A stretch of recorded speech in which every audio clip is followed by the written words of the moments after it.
قصہ حضرت آدم علیہ السلام، انسان کی روحانی بلندی، 8th اینڈ لاسٹ پارٹ۔ قرآن مجید میں ارشاد ربانی ہے، جب آپ کے رب نے فرشتوں سے فرمایا کہ میں مٹی سے انسان کو پیدا کرنے والا ہوں، سو جب میں اسے ٹھیک ٹھاک کر لوں اور اس میں اپنی روح پھونک دوں تو تم سب اس کے سامنے سجدے میں گر پڑنا۔ اس آیت کریمہ سے واضح ہوتا ہے کہ انسانی تخلیق دو چیزوں کا مرکب ہے، ایک مٹی اور دوسری روح۔ مٹی سے اس کے اعضاء، گوشت اور خون کو بنایا گیا۔ دور جدید کے سائنسدان یہ کہتے ہیں کہ انسانی جسم انہی اجزاء پر مشتمل ہے جن پر زمین کی مٹی مشتمل ہے۔ اس مادے سے تخلیق کی وجہ سے انسان میں دو قسم کے میلانات پائے جاتے ہیں۔ کھانے پینے، پہننے، بہتر طرز زندگی، مال و جاہ اور جنسی خواہشات کی تکمیل کا رجحان، اور دوسری طرف فخر و غرور، تکبر، انتقام، قتل و ضرب اور ایذاء رسانی کے منفی رجحانات بھی پائے جاتے ہیں۔ انسانی جسم میں روح اللہ تعالیٰ کا وہ راز ہے جو اسے اپنے پروردگار پر ایمان لانے، اس کی نعمتوں کا شکر بجا لانے اور اس کی طرف رجوع کرنے کی ترغیب دیتا ہے، اور اسے پروردگار کے احکامات کو بجا لانے اور اعلیٰ اخلاقیات جیسے عدل و احسان، سچائی، امانت داری، خیر خواہی، سخاوت، محبت و مودت اور اخوت کو اپنانے پر ابھارتا ہے۔ لہٰذا قرآنی مفہوم میں انسان مادی اور روحانی مجموعے کا نام ہے، جو ایک طرف اللہ تعالیٰ پر ایمان اور اعلیٰ اخلاقیات کو اپناتا ہے تو دوسری طرف حیوانی خواہشات اور جذبات کی طرف بھی میلان رکھتا ہے۔ قرآن کے اس نظریے سے ان یہودی خیالات و نظریات کی تردید ہوتی ہے جو کہتے ہیں کہ اخلاقی قوانین کا انسانی ذات سے کوئی تعلق نہیں، یا کہتے ہیں کہ اخلاقیات کا تعلق انسان کی اقتصادی، اجتماعی اور مادی ترقی سے ہے اور انسانی فطرت سے ان کا کوئی تعلق نہیں۔ آدم علیہ السلام سے پہلے زمینی آباد کار۔ ماہر ارضیات کرۂ ارض پر ملنے والی ہڈیوں، کھوپڑیوں اور مختلف ڈھانچوں پر تحقیقات کرنے کے بعد یہ دعویٰ کرتے ہیں کہ آدم علیہ السلام سے پہلے بھی زمین پر انسان آباد تھے، نیز ان آبادیوں کی تاریخ لاکھوں سال پرانی ہے۔ آئیے اس بارے میں قرآن مجید کی رہنمائی ملاحظہ کرتے ہیں۔ قرآن مجید حضرت آدم علیہ السلام سے پہلے کے انسان کی طرف اشارہ کرتا ہے۔ ارشاد ہے، اور جب تیرے رب نے فرشتوں سے کہا کہ میں زمین میں خلیفہ بنانے والا ہوں۔ خلیفۃ اللہ کے بارے میں مفسرین کرام کی دو آراء ہیں۔ ایک رائے کے مطابق آدم علیہ السلام اپنے سے پہلے انسان کے خلیفہ ہیں۔ ان انسانوں نے زمین میں قتل و غارت گری کا بازار گرم کیا اور فسادات کیے تو یہ لوگ بالآخر مٹ گئے۔ فرشتوں نے خلیفہ کو اس مخلوق کا جانشین سمجھا، لہٰذا انہوں نے یہ اندازہ لگایا کہ یہ خلیفہ بھی اپنے پیش رو کی طرح زمین میں قتل و غارت گری اور فساد کرے گا۔ اس لیے انہوں نے عرض کیا، کیا ایسے شخص کو پیدا کرے گا جو زمین میں فساد کرے گا اور خون بہائے گا؟ جبکہ دوسری رائے میں انسان اللہ کا خلیفہ ہے، جو اللہ تعالیٰ کے دیے ہوئے اختیارات کو اس کے احکامات کے مطابق استعمال کرتا ہے تاکہ دنیا میں امن و سکون پیدا ہو۔ مذکورہ دلائل سے یہ واضح ہوا کہ جو بات سائنسدان آج ثابت کر رہے ہیں، قرآن مجید نے 1450 سال قبل ہی وہ عقدہ حل کر دیا تھا۔ سبحان اللہ۔ شیطان انسان کا جانی دشمن۔ آدم علیہ السلام کے قصے سے معلوم ہوتا ہے کہ شیطان انسان کا ازلی، کھلا اور جانی دشمن ہے۔ اللہ تعالیٰ نے انسان کو عظمت و رفعت عطا فرمائی تو یہ حسد کی آگ میں جل اٹھا۔ پھر جب آدم علیہ السلام کو سجدہ نہ کرنے کی وجہ سے مردود، لعنتی اور جہنمی قرار پایا تو اس نے تا قیامت مہلت طلب کر لی تاکہ آدم علیہ السلام کی اولاد کو گمراہ کر کے جہنم رسید کر سکے۔ اللہ تعالیٰ نے اس کی اسی دشمنی کو واضح کرتے ہوئے فرمایا، اور شیطانی راہ پر نہ چلو، وہ تمہارا کھلا دشمن ہے۔ انسان اللہ تعالیٰ کا خلیفہ ہے اور اس میں اللہ تعالیٰ نے اپنی روح پھونکی ہے۔ یہ دونوں صفات انسان سے اعلیٰ اخلاق جیسے عدل و انصاف، خیر خواہی، بھلائی، سخاوت، دیانت، محبت و ایثار اور نرم روی کا مطالبہ کرتے ہیں، جبکہ انسان کا ازلی دشمن اسے برائی، بے حیائی، بخل، کنجوسی، غرور و تکبر، جھوٹ، لالچ، ہوس، کینہ اور حسد جیسے برے اخلاق اپنانے کی ترغیب دیتا ہے۔ حق اور باطل، خیر اور شر، نیکی اور بدی کی اس جنگ میں انسان کی آزمائش، ابتلا اور امتحان ہے۔ اگر خیر کو اپناتا ہے تو جنت اس کا مقدر ہے، اور اگر شیطانی مکر و فریب کا شکار ہو جاتا ہے تو اس کا ٹھکانہ شیطان کے ساتھ جہنم کی گہرائیاں ہوں گی۔ جنت الفردوس سے دیس نکالا۔ اللہ تعالیٰ نے آدم علیہ السلام کو پیدا فرمایا، اپنی روح ان میں پھونکی، فرشتوں سے سجدہ کروا کے ان کی افضلیت و برتری کا اظہار فرمایا، پھر انہیں رہنے کے لیے جنت الفردوس کا رہائشی بنایا، اور ساتھ ہی بطور آزمائش صرف ایک درخت سے منع کر کے ساری جنت کا مالک بنا دیا۔ حسد کی آگ میں جلتے ہوئے شیطان کو یہ ساری بخششیں کانٹے کی طرح چبھ رہی تھیں، لہٰذا اس نے آدم علیہ السلام کا خیر خواہ بن کر انہیں پروردگار کے حکم سے گمراہ کر دیا۔ انہوں نے ممنوع پھل کھایا تو جنت بری کی تمام نعمتیں فوراً چھین لی گئیں۔ مکار دشمن اپنی چال میں کامیاب ہو گیا اور آدم علیہ السلام شرمندہ و نادم ہوئے۔ ان کی توبہ قبول ہوئی تاہم جنت سے نکال کر زمین پر بسا دیے گئے۔ شیطانی تعلیمات اور ہتھ کنڈے۔ شیطان انسان کا ازل سے کھلا دشمن ہے جو ابد تک رہے گا۔ انسان کو کسی بھی طرح گمراہ کر کے جہنم رسید کرنا اس کا اصل مقصد ہے۔ آئیے دیکھتے ہیں کہ یہ کن ہتھ کنڈوں اور چالوں سے انسان کو برباد کرتا ہے، اور اس کی وہ کون سی مہلک تعلیمات ہیں جو دنیا اور آخرت میں انسان کی رسوائی کا باعث بنتی ہیں۔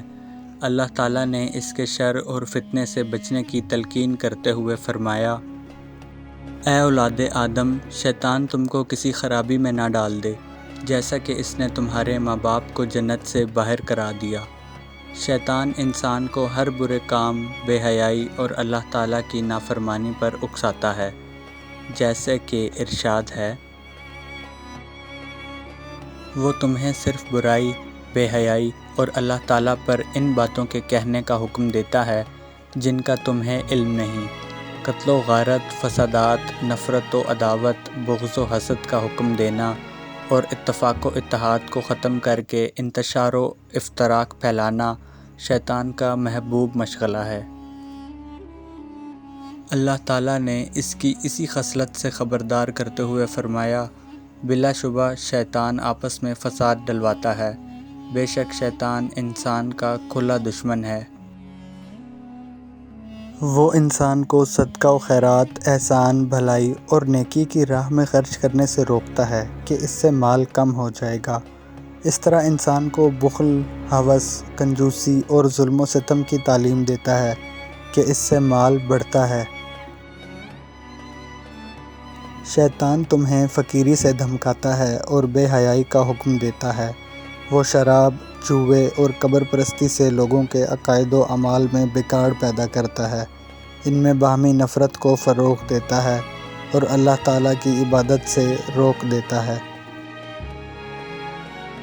اے ایمان والو، بات یہی ہے کہ شراب اور جوا اور تان وغیرہ اور پانسے کے تیر، یہ سب گندی باتیں ہیں، شیطانی کام ہیں، ان سے بالکل الگ تھلگ رہو تاکہ تم فلاح پا جاؤ۔ اور شیطان تو یوں چاہتا ہے کہ شراب اور جوئے کے ذریعے تمہارے درمیان عداوت اور بغض واقع کرا دے اور اللہ تعالیٰ کی یاد سے اور نماز سے تم کو باز رکھے، سو اب بھی باز آ جاؤ۔ شیطان انسان کو لباس سے محروم کر کے بے شرمی اور بے حیائی کو فروغ دیتا ہے۔ آج دنیا میں شہوت پرستی کا جو سیلاب آیا ہوا ہے، اور انسانیت جس شرمندگی سے دوچار ہے وہ شیطانی چال کے انتہائی کامیاب ہونے کا منہ بولتا ثبوت ہے۔ ارشاد باری ہے، اے اولاد آدم، شیطان تم کو کسی خرابی میں نہ ڈال دے جیسا کہ اس نے تمہارے ماں باپ کو جنت سے باہر نکلوا دیا، ان کا لباس بھی اتروا دیا تاکہ وہ ان کو ان کی شرم گاہیں دکھائے، اور وہ اور اس کا لشکر تم کو ایسے طور پر دیکھتا ہے کہ تم ان کو نہیں دیکھتے ہو۔ جنوں کی تخلیق کے بارے میں ارشاد باری تعالیٰ ہے، اور اس سے پہلے جنات کو ہم نے لو والی آگ سے پیدا کیا۔ جنوں میں بھی نیک و بد ہیں۔ نیک جن شریعت کے پابند اور نیک کاموں میں سبقت لے جانے کی کوشش کرتے ہیں، جبکہ شریر جن شیطان کے چیلے ہیں اور دوسروں کو گمراہ کرنے میں مشغول رہتے ہیں۔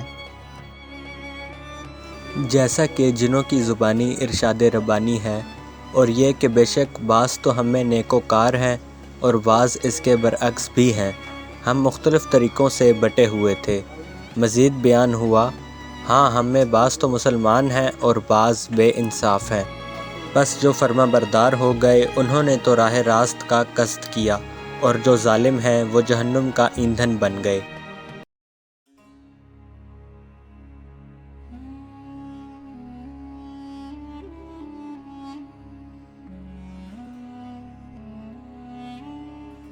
انسانیت کا پہلا قتل۔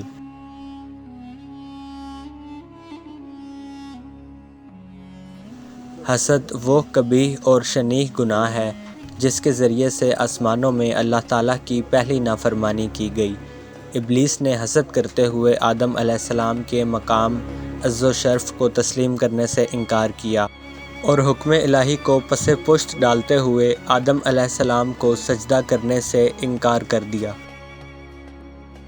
جس کی جزا میں وہ اور اس کی پیروی کرنے والے عذاب الہی کے مستحق ٹھہرے۔ حسد ہی وہ جرم تھا جس کے ذریعے سے زمین میں اللہ تعالیٰ کی پہلی نافرمانی کی گئی، یعنی حابیل کا قتل۔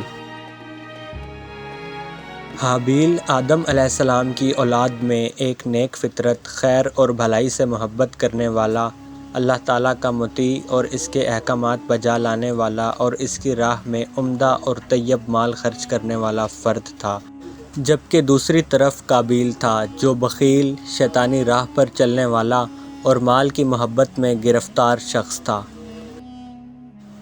دونوں نے اللہ کی رضا کے لیے قربانی کی۔ حابیل نے عمدہ مال قربان کیا، جبکہ قابیل نے انتہائی گھٹیا مال قربانی میں پیش کیا۔ اللہ تعالیٰ پاکیزہ، عمدہ اور خلوص نیت والا مال قبول کرتا ہے، لہٰذا حابیل کی قربانی قبول ہو گئی اور قابیل کی مسترد۔ قابیل کو بھائی کی یہ قدر و منزلت پسند نہ آئی، چنانچہ اس نے حسد میں آ کر بھائی کو قتل کر دیا۔ اس طرح کرۂ ارض پر پہلا قتل واقع ہوا جو حسد کا نتیجہ تھا، اور قابیل انسانیت کا پہلا قاتل بنا، اور تا قیامت بے گناہ قتل ہونے والوں کے گناہ میں برابر کا شریک ہوا۔ اس سے معلوم ہوا کہ حسد سے ہمیشہ بچنا چاہیے، کیونکہ یہ سرچشمہ گناہ ہے۔ توبہ، قرب الہی کے حصول کا اہم ذریعہ۔ جب سے شیطان نے آدم علیہ السلام اور ان کی اولاد کے ساتھ جنگ کا اعلان کیا ہے، اس وقت سے نیکی اور بدی، خیر اور شر، بھلائی اور برائی کے درمیان کشمکش جاری ہے۔ شیطان اپنے لاؤ لشکر کے ساتھ رات دن بنی آدم کو گمراہ کرنے، انہیں اپنے رب کا نافرمان بنانے، برائی میں ملوث کرنے، نیکی سے دور اور بدی میں مبتلا کرنے کے لیے سرگرم ہے۔ آدم علیہ السلام کے قصے سے بنی آدم کو ان مشکلات کا حل میسر آتا ہے۔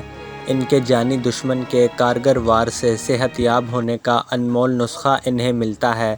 شیطان کی چند لمحے کی خوشی کے بعد اسے ذلیل و خوار کرنے کا مضبوط ترین ہتھیار نصیب ہوتا ہے۔ وہ علاج اور ہتھیار وہی ہے جو ان کے والد محترم حضرت آدم علیہ السلام نے اختیار کیا تھا، اور وہ ہے توبہ و استغفار۔ جس طرح آدم و حوا سلام اللہ علیہا شیطانی مکر کا شکار ہوئے اسی طرح ان کی اولاد بھی شیطان کے فریب میں آ سکتی ہے، لہٰذا انہیں بھی اپنے اس مرض کا علاج اسی طرح کرنا چاہیے جس طرح ان کے والدین نے کیا تھا۔ وہ روتے ہوئے اور گڑ گڑاتے ہوئے اپنے رب کی طرف متوجہ ہوئے۔ ترجمہ: اے ہمارے رب، ہم نے اپنا بڑا نقصان کیا، اور اگر تو ہماری مغفرت نہ کرے گا اور ہم پر رحم نہ کرے گا تو واقعی ہم نقصان پانے والوں میں سے ہو جائیں گے۔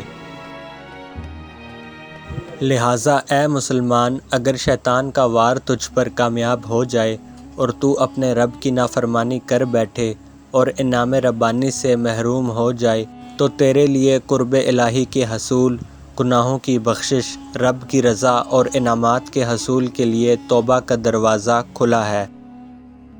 تو اپنی زندگی میں کسی بھی وقت اس دروازے سے داخل ہو کر اپنی سیاہ کاریوں کو نیکیوں میں تبدیل کرا سکتا ہے۔ معزز سامعین، اسی کے ساتھ ہی 8 اقساط پر مشتمل حضرت آدم علیہ السلام کا قصہ اپنے اختتام کو پہنچتا ہے، اور اگلی ویڈیو میں ہم حضرت ادریس علیہ السلام کا قصہ بیان کریں گے انشاءاللہ۔ ہمیں سپورٹ کرنے کے لیے آپ نیچے دی گئی ویب سائٹ وزٹ کر سکتے ہیں۔ اپنا بہت خیال رکھیے گا۔ اللہ حافظ۔